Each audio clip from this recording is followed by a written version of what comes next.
He's armed down and Nichols gets a knockout this time. Gets it across to Burt. Burt swings round. Left foot shot out of the pocket. Only to see Hammond take the mark right in the goal square. Well, Victoria 8 points down. Looked like getting beaten by South Australia because that would have made all the difference, a goal there.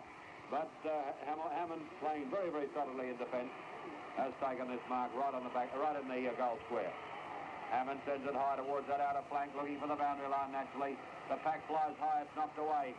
A chance this time as Alistair Lord streaks in after the ball, but Carl's got too much space for it. Handballs across the direction of Head. Head in trouble. How handballs back towards Carl, but the umpire's found an infringement, or has it been ruled out of bounds on the outer side of the ground. The attendance here, as we told you, 59,260, which is a pretty big crowd for an interstate game on a Melbourne cricket ground. Here's the throw, and again it's taken by Whittings. Whittings across to Odie. Odie gets it across to Head. Head goes in, gives it to Carl. Carl grabbed there, slung out of the way by Henderson. Henderson has done a fantastic job since he's been on since half-time for Victoria and has been one of their best players. Up to centre-half forward, the mark is taken by Fraser in front of Curley. Stone's going to beat the Victorians, although they're fighting back. And Fraser's drop kick is a long one.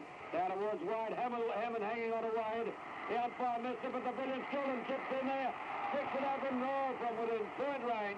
He's kicked the point only. A golden opportunity there for Victoria through their captain, Bobby Skilton. But it was offline and brings up their 13th single. It's South Australia, 12-8, 80 points.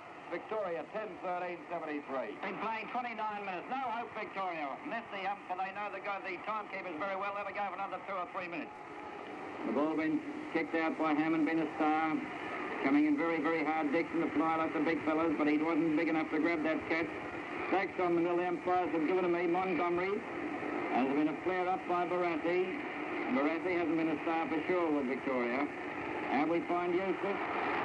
Eustace gets the free kick. He's been his master all day, the McGarry minute. This will be a beautiful football in Victoria football. He's been signed by Footscray, but I can assure you that he will not be coming over. He's got a good job in South Australia, Kenny. And going back now, this good player kicks the ball out of the centre wing. Up the big fellas go. It's been marked by Palmer, Polly Palmer. On Victoria's half-forward flank with the time ticking away. It's 30 minutes into the last quarter. Polly Palmer's about 85 yards from goal on the outer. Goes to the drop kick. He's only about halfway. The big fellas fly up again. A hand pass this time. There's a chance for Barassi. Running with the ball. Going to do it lone hand. Goes to the big kick. It goes about 4 yards. Been too slow. And Barassi are having a go. Barassi and Bobby Shearman. Both lying on top of each other, we find. I think it's going to be a free kick to Bob Shearman. Yes, and the umpires having a talk to both players, or did have. Well, there was a chance there for the victor. Perhaps he hadn't the Blair eyes, if we like to use the expression. In going around there as he did, he should have gone straight for goal. And, of course, when the ball was stopped by Shearman, they finished up in Holtz. And with the result, the umpire brought it back and has given the free kick to Shearman. Rightly so, too.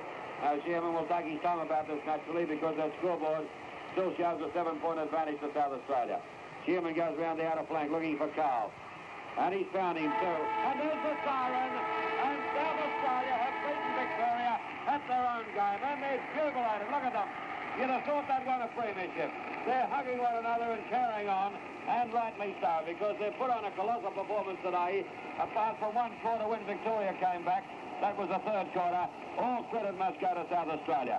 They played the better football all day, and that's the way it's gone. Congratulations, there's no doubt about it. They're cheering their captain off the field, Bobby Shearman. He's getting cheered up by the big fellow, Motley, and also another big fellow, Bray. Bray did a terrific job at centre-half back. Well, just repeating the final scores here in the interstate game at the Melbourne Cricket Ground. South Australia...